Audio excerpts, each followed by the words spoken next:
1897 में प्लेग नाम की एक बीमारी आई थी और यह बीमारी महाराष्ट्र के पुणे जिले के अलावा अन्य जिलों में यह बीमारी फैल गया था।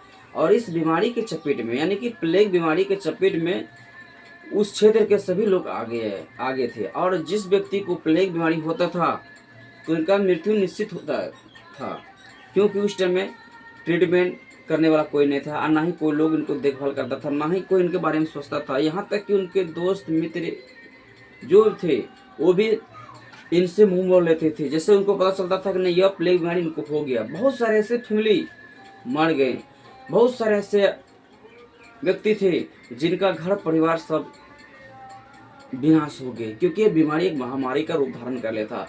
और यह बीमारी धीरे धीरे पूरे पुणे जिले के अलावा अन्य जिलों में फैल गया। और इस प्लेग बीमारी के चपेट में जितने भी लोग आए हैं सबका मृत्यु हो गया, यानी कि सबका मौत हो गया है। क्योंकि उस समय में इनका देखभाल कोई नहीं करता था। जब राष्ट्रमाता सावित्रीबाई फुले को 1897 में पता चला कि नहीं एक प्लेग नाम की बीमारी है और पुणे जिले में फैल गया है और इस बीमारी के चपेट में जो भी व्यक्ति आता है उनका मृत्यु निश्चित है, तो उनका जो बेटा था डॉक्टर यशवंत, उस समय में वो फौजी था, तो अपने बेटे को बुलाया और बुलाने के बाद उसने ट्रीटमेंट शुरू करवाया।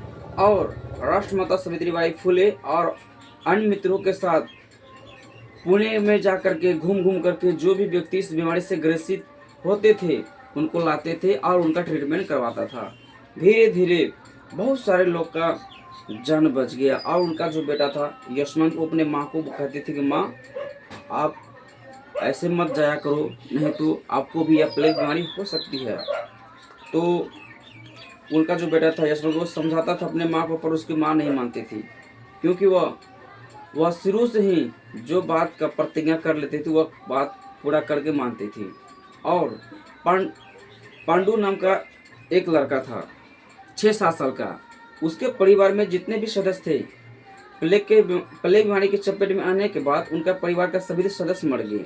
और पांडु रंगा नाम का जो लड़का था जिसका उम्र मात्र 6 से 7 साल के थे, वह 3 दिनों से बीमार थे, यानी 3 दिन से वह प्लेग बीमारी से ग्रसित थे।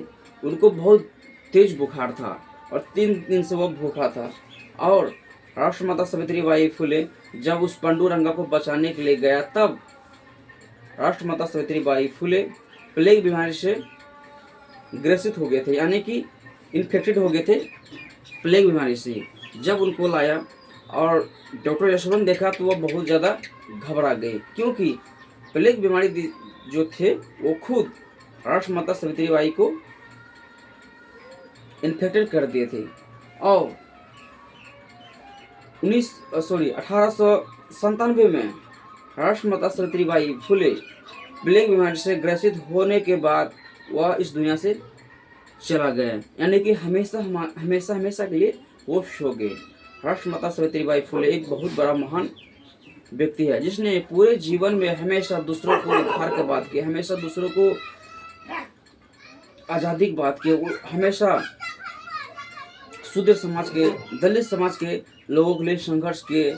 और यहाँ तक कि इस देश का प्रथम महिला राष्ट्रमाता सावित्रीबाई फुले हैं, जिसने महिला उद्धार के लिए शिक्षा का बात किया और जगह जगह पर जाकर के स्कूल खुले और बहुत सारे लड़कियों को पढ़ाने का काम किया। आज हमारे देश में जो लड़की समुदाय या महिला समुदाय का जो लोग हैं, जो पढ़े लिखे हैं, वह जिस क्षेत्र में है वो राष्ट्रमाता सावित्रीबाई फुले का देन है।